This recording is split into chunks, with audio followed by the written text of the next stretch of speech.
Welcome to Madha granite. நாள் உங்களுக்கு இப்ப நம்ம பாக்குறது என்னன்னா, மார்க்கெட்ல கோல்டு கலர்ல பெஸ்டா இருக்கிற கலர் வந்துட்டு மணி கோல்டு. இப்ப அந்த கலர் நம்ம பாத்துட்டு இருக்கோம். இதோட சைஸ் வந்து நம்மளுக்கு 9 அடிக்கு 3.25 அடி வரும்.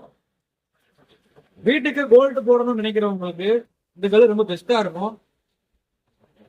இதோட ஸ்கொயர் ஃபீட் வந்து நம்மளுக்கு 95 ரூபா வரும் ஸ்கொயர் ஃபீட்டு.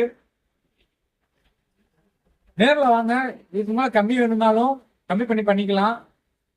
வீட்டுக்கு கோல்டு ஆசைப்படுறவங்களுக்கு, கோல்டு ரொம்ப விரும்புறவங்களுக்கு இந்த கலர் தான் ரொம்ப பெஸ்டா இருக்கும். நேச்சுரல் கலர் வேற. பாலிஷ் வந்துட்டு லைன் பாலிஷ்ல ஓடி இருக்கு. பாலிஷ் ரொம்ப பெஸ்டா இருக்கும். இப்ப நைட்ல நம்ம வீடியோ எடுத்துக்கிட்டு இருக்கோம், அதனால பாலிஷ் வந்து நல்லா தெரியும். ஆனா பகல்ல இன்னும் சூப்பரா இருக்கும். வேணுன்றவங்களுக்கு நான் கீழே கான்டாக்ட் நம்பர் தரேன், போன் பண்ணுங்க, வாட்ஸ்அப் பண்ணுங்க. Thank you guys.